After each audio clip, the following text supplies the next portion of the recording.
Okay, good morning mga ka-grounding. Welcome sa ating webpage, Facebook page na tinatawag na Grounding PH. Naka-publish din ito sa YouTube channel ng Worship Song Band PH. Kasi hindi ako makakreate ng another YouTube channel for Grounding PH. It's okay. Ang purpose ng webpage na to ay magbigay ng kaalaman o knowledge about grounding and earthing in the Philippines. Actually, laganap na ito at popular na ito sa ibang bansa.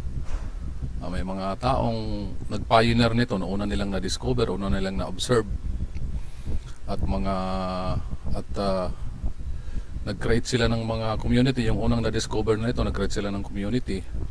Tinest nila sa ibang tao at pinablish nila sa online or social media, or kaya lumaganap siya. At yung mga ibang tao na naka-encounter nito ay tinest din nila.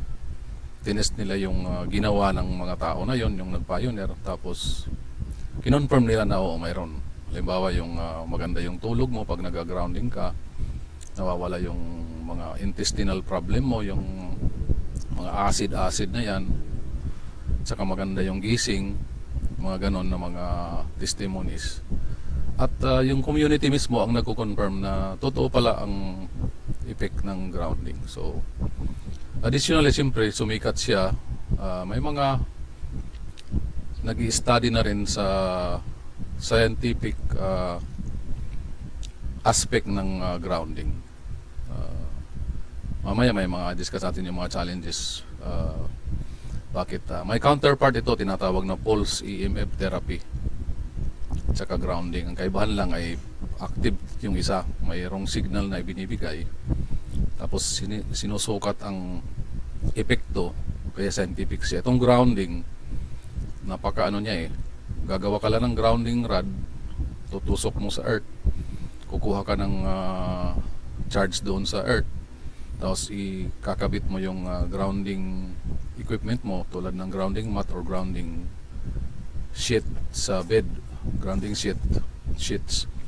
Tapos yun na yun, and then you will aapakan mo or ihigaan mo, noon lang. Tapos 1 week, 3 weeks, 2 weeks, 1 month, 3 months, 5 months, 6 months, mararamdaman mo yung effect habang ginagawa mo yan.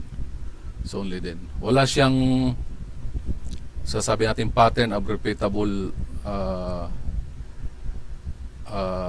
action or procedure. Yun lang gagawin mo Of course, nag-iiba-iba. Una, yung earth grounding ng surrounding ng bawat tao ay iba. Baka yun ang dahilan. Pero so far, generally, ganun ang mga assessment. Ang mga result ay pare-parehas. Yun, yung sinasabi ko na magandang tulog, nawawala yung mga body pains, yung mga inflammations, nawawala. Tapos yung mga intestinal problems, mga acid reflux, ganyan, na minus na. Hindi naman totally nawawala yung iba, minus. Tapos maganda yung tulog nila. Yun ang mga effects na testimony ng mga taong nag-try o sumubok ng grounding. Okay. Without further ado, let's proceed to the next slide. Okay. Ito muna ang important disclosure. Okay. This presentation is provided for educational and informational purposes only and should not be considered medical advice. Kasi yung mga iba na lumalapit sa mga ganitong mga community ay may mga sakit na sila. So please, the information shared is based on my review of scientific literature, publicly available resources, at saka yung personal experience ko na gumamit din ako ng grounding and earthing products. Gumamit din ako, bumili din ako. Kaya na-confirm ko na maganda ito.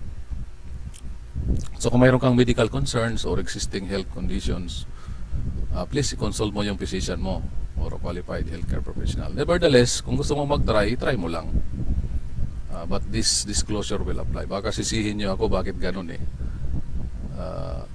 Kaya informational ano lang to, purposes. So, yung disclaimer ko din dito, disclosure pala, tapos yung disclaimer ko dito that I am an engineer, mechanical engineer ako. Saka hindi ako medical doctor or licensed healthcare practitioner. In fact, inilagay ko na rin pangalan ko, saka yung PRC number ko para clear tayo sa mga ganyan. Mababaw lang yung mga ano natin, yung mga symptomic ano lang yung kaya nating ihayag dito. Sakit ng ulo, sakit ng tiyan, yan, pananakit ng katawan. Yung mga beyond that, yung mga diagnostic, wala tayo dyan. Para lang yan sa mga doktor. Okay? Next is, okay, dito tayo sa mission and vision statement. So, ang mission ng page na to, Grounding PH ang pangalan. So, is to educate and empower Filipinos with grounding and earthing practices that support natural wellness and healthier living. Of course, kung gumagamit ka nito, nasa kategorya siya ng natural. Kasi hindi naman tayo nag-promote ng mga iinumin o kaya yung mga tablets na ganyan. Example, yung mga networking na mga iinumin. May mga nakabattle dyan na mga herbal ganyan. So hindi natin saklaw yan. Ang sa atin lang ay yung natural lang, yung nasa nature. Tapos pinopromote din natin ang healthier living. So yan ang mission natin. Lahat ay natural. Wala tayong kahit ngayong pulse electromagnetic force therapy, hindi yan natural kasi may kuryente talaga na ipoproduce actively. Ano na yan, controlled equipment setup. Ito hindi talaga, natural lang lahat. Kasi yung ground, natural lang, nandyan lang din. Okay. Vision to become the Philippines' trusted grounding and earthing wellness community. So gusto natin maging trusted tayo, kaya I guarantee na lahat ng information na i-discuss natin dito ay may mga sources talaga, may nanggaling kay ganito doon sa mga experiences nila, at saka nakapublish din sa mga public domain.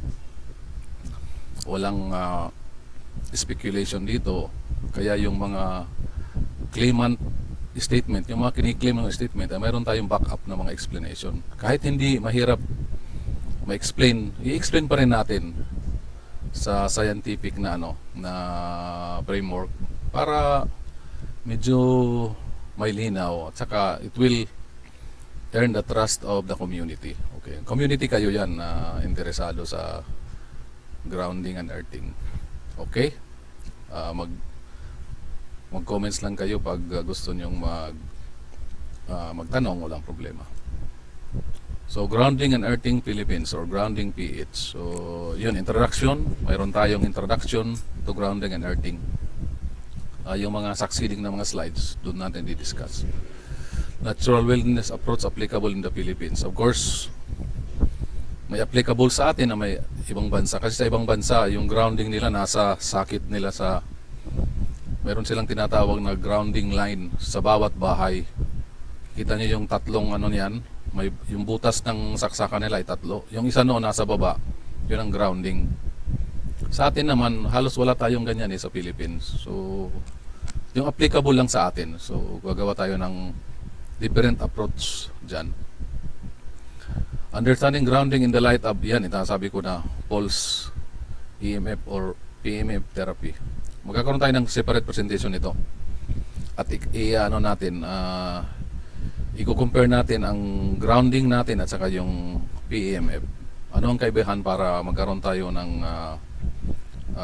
point of view na clear talaga. Saka masasagot ang tanong natin na bakit hindi pa scientific ang grounding natin. Bakit ang pulse EMF ay scientific na siya. Okay, may reason yan. So, there will be a separate presentation later. Don't worry. Tapos sunod, mayroon tayong mga do-it-yourself ideas and methods. And in the succeeding slides, mayroon tayo niyan. I-discuss yung mga DIY na na-try ko na rin sa kanyang mga market products. Okay, next. Okay, dito tayo sa definition ng grounding saka earthing. What is grounding and earthing? Magkaparehas lang yan sila sa totoo lang, pero magkaiba lang yung setup nila. So, yung earthing kasi, yun yung talagang gumagawa ng earthing rod, pinabaon doon sa lupa, tapos nilalagay doon sa mga equipment like yung heater natin na nasa banyo natin. Yan, earthing yan kasi para grounding pala yan. Yung earthing ay yung mga equipment tulad ng mga appliances natin na refrigerator natin, yan, may earthing yan. Pag hawakan mo, nagkakaroon ng discharge galing sa katawan natin, lalo na kung meron tayong static charge na di-discharge doon sa refrigerator, for example, hawak ka doon. Kaya para kang nasa electric shock. Kaya earthing ang sagot doon, lalagyan doon ng wire papunta doon sa ground para mabalance para walang shock. Kung ikaw ay statically charged, pag hawak mo doon sa handle ng refrigerator, mag-drain lang yung charge na yun doon sa ground. Kung walang grounding, yung kakaroon ka ng shock. Okay. Yung grounding naman talaga, ito yung tinatawag na grounding ng mga electrical system. Example, yung bahay natin. Yan. Sa USA, mayroon silang grounding talaga sa bahay nila. Yung home setup nila, electrical system, talagang gina-ground nila yan. At saka lahat, may ibang bahay din, mayroon talaga silang tatawag na lightning rod. Yung mga matataas na mga bahay, may mga pinnacle sila doon. So doon nila ilalagay. Tapos may grounding rod na nakabaon sa lupa. Okay. So ito yung tinatawag na direct physical contact with the earth. Nothing else, yun lang. Magkukontak ka lang sa earth. Yan. Ayan, ito ang mga example. Walking barefoot on the grass, soil, sand, or using grounding system. Ito na yon yung sinabi ko sa inyo. So kung nag-walk on the grass, pero kung nakasapatos ka, walang ground yun kasi insulator yung sapatos mo. So tanggalin mo talaga ang sapatos mo at maglakad ka doon sa grass o kaya sa soil. Mamaya may mga picture tayo niyan. Yan ang tinatawag na grounding. Commonly known na yan ang tinatawag na grounding. Yan ang term niyan. Pag naglalakad ka with your barefoot, grounding yan. Yan na ang modern modern description. Pag makita mo tao na lumalakad, wow, nag-grounding ka, Brad or sis. Yun ang tinatawag grounding. Yeah, you may be doing it without being aware, pero nag-grounding ka na. So the goal sa grounding is to reconnect the body with the earth's natural electric energy. Okay, di ba? So mayroong natural electric energy ang earth, pero hindi ito yung electrical energy na nandoon sa generator sa ano. So bakit mayroon? Mayroon tayo sa next slide. Ito ay nasa area ng static charge.